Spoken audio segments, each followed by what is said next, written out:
అందరికీ నమస్కారము, శుభోదయం. ఒక కొద్ది రోజుల క్రిందట మన దేశ ప్రధాని మలేషియా తర్వాత సింగపూర్ దేశాలు విజిట్ చేసుకుంటా బ్రూనై అనే ఒక దేశానికి వెళ్ళాడు.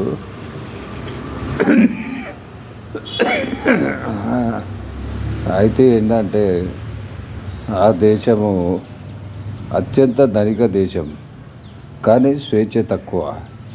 మన భారతీయులు 1920లోనే ఆ దేశాన్ని చేరుకున్నట్టుగా చరిత్ర చెప్తుంది.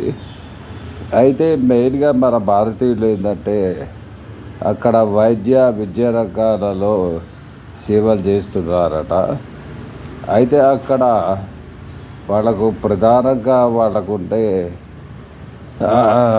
సంపద అంతా ఆయిల్, తర్వాత గ్యాస్ వెండి.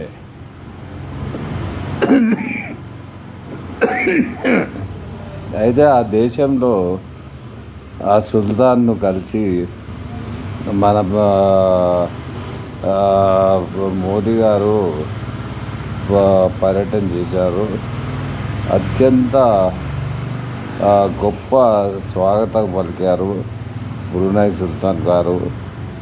అయితే బ్రూనై గురించి చెప్పేది ఏంటంటే వాళ్ళు షరియా రూళ్ళు కొన్ని ఏండ్ల కిందనే వాళ్ళు ప్రవేశపెట్టి ఒక ఇస్లామిక్ దేశంగా డిక్లేర్ చేశారు.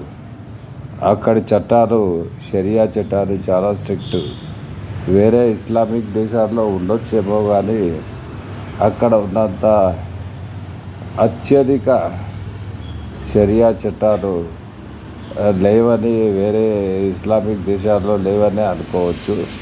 అక్కడ చాలా మసీదులు ఉన్నాయి. బుద్ధిస్ట్ టెంపుల్ ఉందంట, తర్వాత హిందూ టెంపుల్ ఉందంట. ఎస్పెషల్లీ మన భారతీయులు విద్యా రంగాల్లో మంచి సేవలు అందిస్తున్నారు.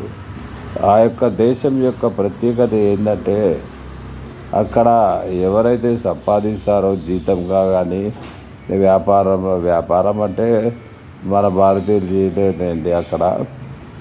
అక్కడ ఉద్యోగాల్లో వాళ్లకు ట్యాక్స్ ఏవి ఉండవట. ఇంకొక విషయం ఏంటంటే బ్రూనై దేశంలో అక్కడున్న పౌరులకు అన్ని వైద్య సౌకర్యాలు అన్నీ ఉచితమట. ప్లస్ ఇంకొకటి ఏంటి అంటే అత్యంత ధనవంతమైన దేశం అది. అయితే అక్కడి సుల్తాన్కి, ప్రభుత్వానికో మరి మనకు తెలియదు, అత్యంత ఖరీదైన స్టార్ హోటల్స్ బ్రిటన్లోను, లాస్ ఏంజలస్, అమెరికాలో కూడా ఉన్నాయట. ఆ యొక్క హోటల్ నిర్వహణ అంతా వీళ్ళే చూసుకుంటారు. ఈ విధంగా దేశానికి ఎన్నో రకాల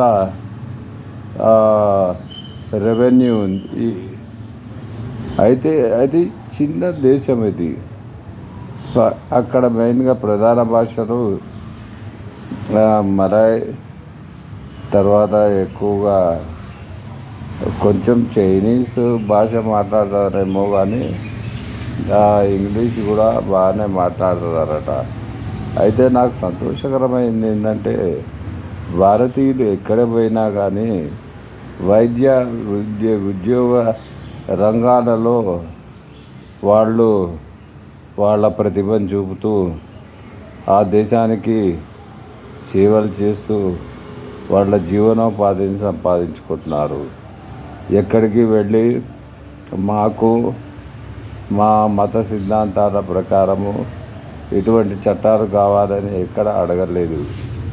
అయితే మన గౌరవనీయులైన ప్రధాని గారు మన చుట్టూ ఉన్న, అంటే ఆసియా ఖండంలో మన చుట్టూ ఉన్న దేశాలతో మంచి మైత్రి సంబంధాలను పెంచుకుంటూ మన యొక్క ఆర్థిక వ్యవస్థను డెవలప్ చేసేదానికి రేయింబవళ్ళు కష్టపడుతున్నట్టు అనిపిస్తుంది.